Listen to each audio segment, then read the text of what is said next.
आइए हम लोग जैसे फंडामेंटल राइट के चैप्टर को पढ़ रहे हैं, उसमें हम लोगों ने आर्टिकल 12 जहाँ से मौलिक अधिकार प्रारंभ होता है और आर्टिकल 35 तक हमें एक एक आर्टिकल को पढ़ना होगा, जिसमें कि हम लोगों ने अनुच्छेद 12 आर्टिकल को पढ़ चुके हैं। ठीक है, जिसमें कि स्टेट का डेफिनेशन है।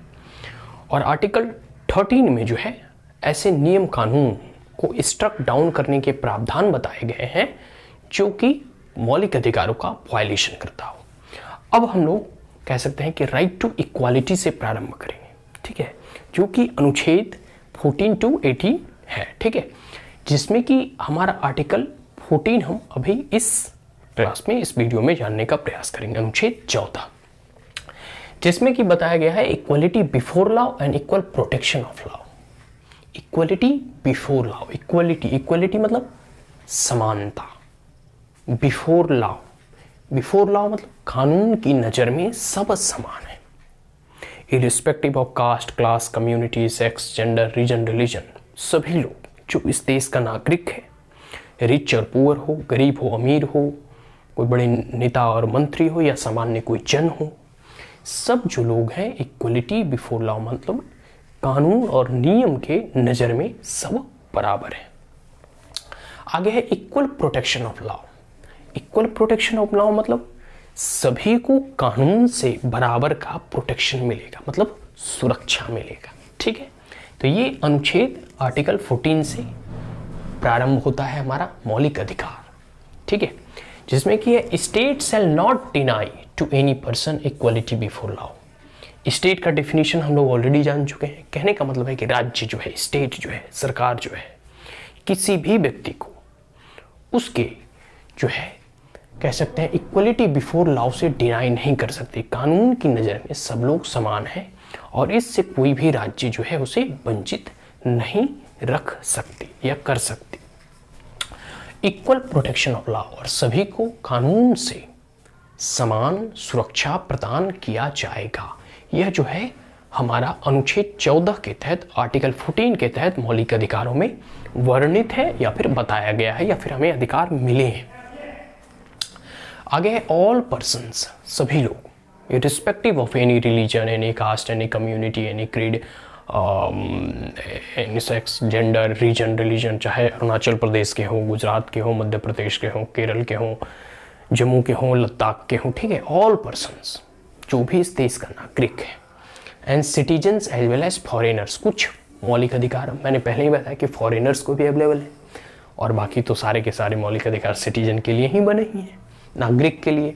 ठीक है, ऑल पर्सन, कोई भी व्यक्ति, चाहे वो काला हो, गोरा हो, लंगड़ा हो, मतलब एक प्रकार दिव्यांगजन हो, स्त्री हो, पुरुष हो, गरीब हो, अमीर हो। ठीक है, कोई हिंदी बोलता हो, कोई गुजराती बोलता हो, कोई तमिल बोलता हो, कोई मलयालम बोलता हो, कोई तेलुगु बोलता हो, कोई बोडो बोलता हो, कोई असमीज बोलता हो। ठीक है, कोई भी व्यक्ति जो इस देश का नागरिक है उसे मौलिक अधिकारों में जो है यह बताया गया है अनुच्छेद 14 के तहत, आर्टिकल 14 के तहत, कि स्टेट शैल नॉट डिनाई, राज्य कभी भी डिनाई नहीं कर सकते, वंचित नहीं कर सकते एनी पर्सन, कोई भी व्यक्ति को इक्वलिटी बिफोर लॉ, नियम की नज़रों में, कानून के नज़रों में, लॉ के नज़रों में जो है बराबर समानता का अधिकार, इक्वल प्रोटेक्शन, और समान जो है बचाव, समान प्रोटेक्शन। आगे है इक्वलिटी बिफोर लॉ, यह एक ब्रिटिश ओरिजिन है, और दूसरा टर्म है इक्वल प्रोटेक्शन ऑफ लॉ, यह अमेरिकन ओरिजिन है। तो एक एक को हम पहले तो समझ लेते हैं। इक्वलिटी बिफोर लॉ मतलब कानून की नज़र में समानता, यह जो है इसका ओरिजिन जो है ब्रिटिश से है। ये एक प्रकार से कह सकते हैं कि जब हमारा संविधान बन रहा था तो हमारे संविधान को फीचर्स में ऑलरेडी हम लोग डिस्कस किए हैं कि ये एक बोरोड कॉन्स्टिट्यूशन है, मतलब 60 से भी अधिक देशों के संविधानों की रचनाओं को हम लोगों ने पढ़ा, और जो अच्छे अच्छे प्रावधान था उसे हम लोगों ने एसिमिलेट किया, उसे आत्मसात किया, उसे लिया, इसलिए इसे बोरोड कॉन्स्टिट्यूशन भी कहा जाता है। तो इक्वलिटी बिफोर लॉ, कानून की नज़र में समानता, यह ब्रिटिश ओरिजिन इन नेचर है और ब्रिटिश से हम लोग ने इसे लिया है। तो absence of any special privilege, इसमें ए में कहता है कि किसी भी प्रकार का स्पेशल प्रिविलेज, जैसे पहले क्या होता था कि राजा का बेटा ही राजा बनेगा, मंत्री का बेटा ही मंत्री बनता था। ठीक है, जो सेनाध्यक्ष होता था उसी का बेटा सेनाध्यक्ष होता था, मतलब एक फिक्स कर दिया जाता था कि जो वंशागत परंपरागत चला आ रहा था। अब क्या है, अब कोई भी डीएम कलेक्टर बन सकता है, कोई भी संसद के चुनाव में खड़े हो सकते हैं। कई लोग देखते हो संसद वगैरह या विधायक वगैरह में क्या है, इंडिपेंडेंट कैंडिडेट होते हैं, मतलब किसी भी पार्टी के नहीं होते, वो स्वतंत्र रूप से अपने लड़ते हैं और जीतते हैं। तो मतलब सभी को अधिकार है कोई भी पॉलिटिकल ऑफिस को होल्ड करने के लिए, कोई भी कह सकते हैं जॉब या वैकेंसी में अप्लाई करने के लिए, सब बराबर है। ठीक है, वही कह रहा है कि एब्सेंस ऑफ एनी प्रिविलेज, किसी को भी अधिक प्रिविलेज नहीं दिया जाता है। ठीक है, आगे है equal subjection to all person to the ordinary law, और जो सामान्य नियम है, ठीक है, एंड रूल्स एंड रेगुलेशन है ऑफ दिस लैंड, इस लैंड का मतलब है कि इस भूमि के लिए, इस टेरिटरी के लिए, इस भूभाग के लिए जो भारत संविधान में जो सामान्यतः नियम कानून प्रोवाइड किए गए हैं वो सभी के लिए एक होगा, सभी के लिए बराबर होगा। इसलिए देखते हो बड़े बड़े नेता मंत्री भी जेल चले जाते हैं, मतलब जो नियम बनाते हैं वह भी जेल जा सकते हैं। मतलब फॉर एग्जाम्पल मैं नहीं बताऊंगा, ठीक है, ऐसे लालू जी को देखो, जिस जेल का उद्घाटन किए उसी जेल में चले गए। तो कोई भी ऑर्डिनरी लॉ है, सामान्य सा नियम है, वो कोई भी रिच आदमी हो, पुअर पीपल हो, सबके लिए लॉ ऑफ द लैंड में इक्वलिटी होगी, समानता होगी, equal subjection to all persons to the ordinary law of the land and no one above the law. कोई भी व्यक्ति यह ना सोचे कि हम कानून से ऊपर हैं, मतलब कानून सर्वे सर्वा है, कानून ही सब कुछ है, कानून से एभव कोई नहीं है, प्रधानमंत्री भी नहीं, गवर्नर भी नहीं, राष्ट्रपति भी नहीं। कुछ इम्यूनिटीज उन्हें मिलते हैं कि आप जैसे संसद वगैरह या फिर जो चालू होता है तो 40 दिन पहले 40 दिन बाद आप उसको गिरफ्तार नहीं कर सकते, लेकिन वो किसी का मर्डर करते तब देखो तुरंत गिरफ्तारी हो जाएगी। तो मतलब कह सकते हैं कुछ जो है उन्हें, मतलब एक प्रकार से जैसे वो नियम कानून बनाते हैं तो सरकार बाधित ना हो उस कार्य में, इसलिए कुछ उसे प्रावधान दिए गए, लेकिन हमेशा के लिए नहीं। वह भी अगर कोई ऐसा हीनियस क्राइम कर देता है तो वहाँ के जो चेयरमैन होते हैं ना, जैसे राज्यसभा का चेयरमैन हो गए, लोकसभा में स्पीकर हो गए, वो परमिशन दे देते हैं कि भाई जाइए, ये व्यक्ति अगर किसी का कोई गलत क्राइम किया है, कोई हीनियस क्राइम किया है, जघन्य अपराध, तो उस परिस्थिति में वो परमिशन दे देता है, आप इसे गिरफ्तार करें। तो ऐसा नहीं कि वो एभव लॉ है। और मान लेते हैं कि अभी कुछ समय तक उन्हें गिरफ्तारी से अगर वंचित भी रखा जाता है, जैसे गवर्नर वगैरह या प्रेसिडेंट वगैरह, लेकिन एक समय के बाद तो वो तो उस पद से हटेंगे, 5 साल के लिए उस पद से हटेंगे, उसके बाद उस पर कानून चलेगा, नियम चलेगा, जो कि कोर्ट का प्रोसीजर है, उसके बाद उसकी जेल होगी उन्हें। तो यही है कि no one above the law, कानून से ऊपर कोई नहीं। ठीक है, सारे व्यक्ति कानून की नजर में बराबर हैं। अब आइए इक्वल प्रोटेक्शन ऑफ लॉ, सभी को जो है कानून का जो है इक्वल प्रोटेक्शन मिलेगा। यह है अमेरिकन ओरिजिन, मतलब अमेरिकन कॉन्स्टिट्यूशन, अमेरिका के संविधान से यह लिया गया है, उससे इंस्पायरेशन होकर हमें जो है इसे इंक्लूड किया है अपने मौलिक अधिकारों में, फंडामेंटल राइट्स में। यह कहता है इक्वल प्रोटेक्शन, मतलब सभी को जो है कानून से समान सुरक्षा प्रदान किया जाएगा। Equality in treatment, treatment in the sense कि जब हम किसी के साथ कोई व्यवहार कर रहे होते हैं, चाहे स्टेट गवर्नमेंट कहीं जॉब या वैकेंसी निकालती है, तो सब उसमें समान होंगे। गरीब का बच्चा हो, अमीर का बच्चा हो, अगर यूपीएससी की वैकेंसी निकली है, सबको 100 रुपया ही लगना है। तो एक प्रकार से equality in treatment under equal circumstances, अगर सर्कमस्टांसेस इक्वल है, परिस्थितियां सामान्य है या फिर बराबर है, तो सभी लोगों के साथ समान बर्ताव किए जाएंगे सरकार के द्वारा। ठीक है, और चाहे प्रिविलेज दे रहे हो या लायबिलिटीज दे रहे हो, मतलब प्रिविलेज मतलब जैसे रिजर्वेशन की क्राइटेरिया है, ठीक है, तो रिजर्वेशन हम एक प्रकार से प्रिविलेज देते हैं, या फिर चलो सरकार जो है कोई फार्मर को सब्सिडी दे रही है, जैसे फर्टिलाइजर में सब्सिडी होती है या गैस में कुछ जो है सब्सिडी देती है, तो वैसे व्यक्ति जो गरीब है तो सभी गरीबों को सब्सिडी मिलेगा। ऐसा नहीं कि कुछ एक जैसे बोल दिया जाए कि नहीं यूपी वाले को मिलेगा और कह सकते हैं कि बिहार वाले को नहीं मिलेगा, ऐसा कर दिया जाए बिहार वाले को मिलेगा यूपी वाले को नहीं। जो गरीब है वो कहीं से हो, अरुणाचल से हो, नागालैंड से हो, बिहार से हो, यूपी से हो, मध्य प्रदेश, तमिलनाडु, केरल, जो पुअर पीपल हैं, जो बीपीएल कैटेगरी वाले हैं या फिर जो गैस की सब्सिडी के लिए एलिजिबल हैं, उन सभी लोगों को वह सब्सिडी, वह प्रिविलेज जो है सरकार के द्वारा मिलेगा। इसमें बराबर मतलब मिलने में बराबरी होगी। दूसरा है लियाबिलिटी, देनदारी। अगर मान लेते हैं टैक्स वसूला जाता है, तो ऐसा नहीं कह सकते कि अंबानी से आप टैक्स लो और अडानी से नहीं लो। ऐसा नहीं कह सकते कि आप टाटा, रतन टाटा से, इतने बड़े इंडस्ट्रियलिस्ट हैं तो जरूर टैक्स पे करते होंगे। तो उससे टैक्स लो और मुकेश अंबानी से नहीं लो, ऐसा नहीं। जो भी व्यक्ति इक्वल है, जो टैक्स दे रहा है या फिर जो टैक्स देने की परिस्थिति में है, मतलब एक क्राइटेरिया जो निर्धारित किया गया है कि 5 लाख या 10 लाख जो भी होता है, जितना टैक्स लेना होता है उस लिमिट पे आने के बाद सभी से टैक्स लिया जाता है। कहने का मतलब है कि अगर परिस्थितियां बराबर हो तो प्रिविलेज और लिएबिलिटीज दोनों का दोनों बराबर होगा। अगर कुछ सरकार देती है वह भी बराबर दिया जाएगा, सरकार कुछ लेती है, कुछ देनदारी, कुछ रिस्पॉन्सिबिलिटी अगर देती है वह भी बराबर दिया जाएगा। ये क्लियर हो गया। आगे है similar application of the same law to all who are similarly situated. और जो भी सिमिलर एप्लीकेशंस अप्लाइड किए जाएंगे वह है सेम लॉ, सभी जो नियम कानून जो इक्वल हैं, जो समान है, हु आर सिमिलर सिचुएटेड, जो कि सिमिलरली सिचुएटेड हैं, जो समान रूप से जो है एक ही स्थिति में पाए जाते हैं। आगे है like should be treated alike.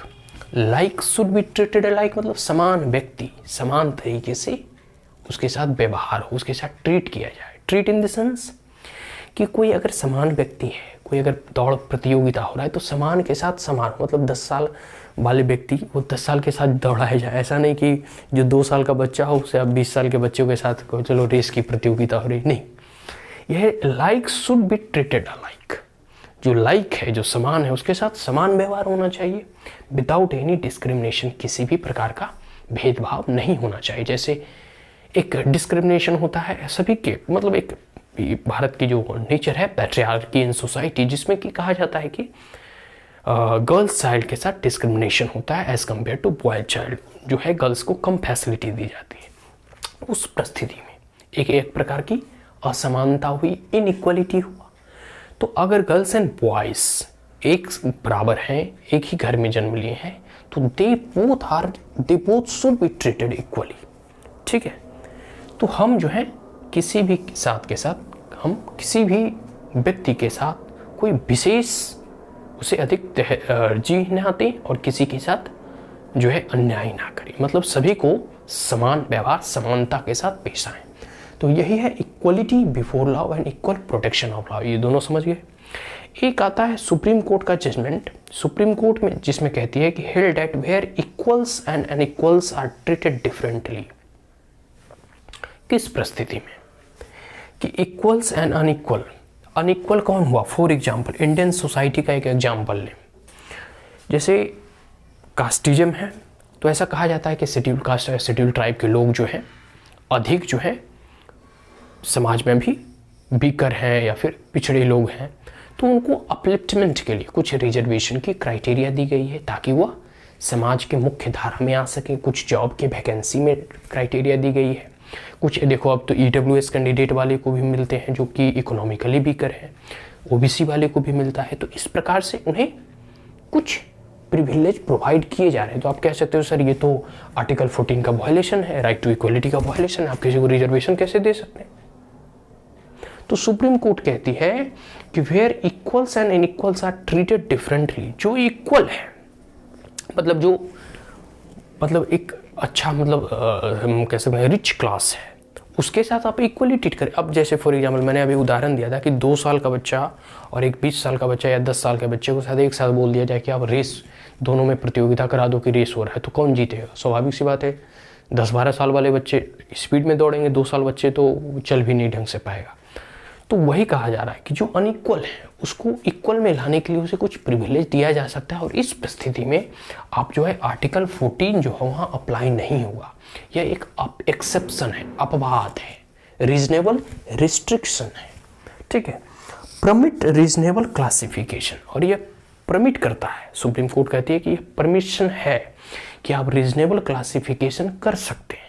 ठीक है, जिसमें हम लोगों ने शेड्यूल कास्ट और शेड्यूल क्लास कहते हैं या फिर शेड्यूल ट्राइब कहते हैं, इसमें हमने क्लासिफिकेशन किया कि कुछ वर्ग जो कि vulnerable section of the society है, फॉर एग्जांपल कोई बिगर सेक्शन ऑफ द सोसाइटी, उनके अपलिफ्टमेंट के लिए या उन्हें इक्वल में लाने के लिए हम कुछ प्रावधान करेंगे, जिससे कि जो है हो सकता है कि आर्टिकल 14 का वायलेशन हो, लेकिन यह मौलिक अधिकारों का वायलेशन नहीं माना जाएगा। जैसे आप जाते हैं, देखो दिल्ली की जितनी भी DTC बस हैं उसमें वुमेन्स के लिए, महिलाओं के लिए सीट रिजर्व होते हैं, तो वो मतलब राइट टू इक्वलिटी का वायलेशन नहीं हुआ। मतलब फिर इसी तरह रेलवे टिकट वगैरह होता है, काउंटर वगैरह होता है, तो जो सीनियर सिटीजन है उनसे कम किराया भी लगता है, उनके लिए काउंटर स्पेसिफिक रहता है कि 60 साल वाले जो है वहाँ जाके टिकट कटा सकते हैं। तो ऐसे कुछ जो है ना क्राइटेरिया दिया जाता है कि जो vulnerable section of the society है, जो weaker section of the society, उन्हें उनका जो है अच्छे से सहूलियत थोड़ा मिल सके और वह इक्वल में आ सके। तो जो रीजनेबल क्लासिफिकेशन किया जाएगा, रीजनेबल मतलब सही तरीके से उनका क्लासिफिकेशन हो, एर्बिट्रेरी मैनर में नहीं, मतलब मनमाने तरीके से नहीं हम जिनको चाहे उन्हें रिजर्वेशन दें, नहीं, उनकी जो क्लासिफिकेशन होगी वो अच्छे तरीके से एप्रोप्रिएट वे में होना चाहिए।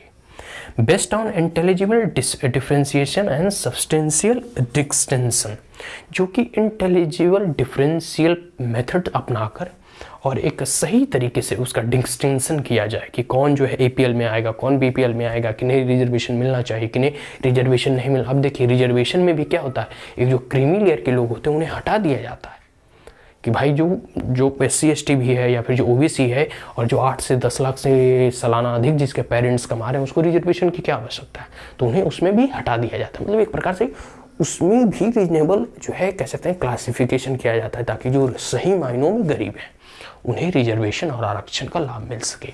तो यह इक्वलिटी बिफोर लॉ और equal protection of law under article 14 यहाँ कंप्लीट होता है। इसके कुछ और प्रावधान को हम अगर बचा है तो उसे हम डिटेल में डिस्कशन करने का आगे प्रयास करेंगे, ठीक है। So that's all, thank you once again, and if you are the first time on my channel then like it, share it as well as subscribe it. Also press the bell icon.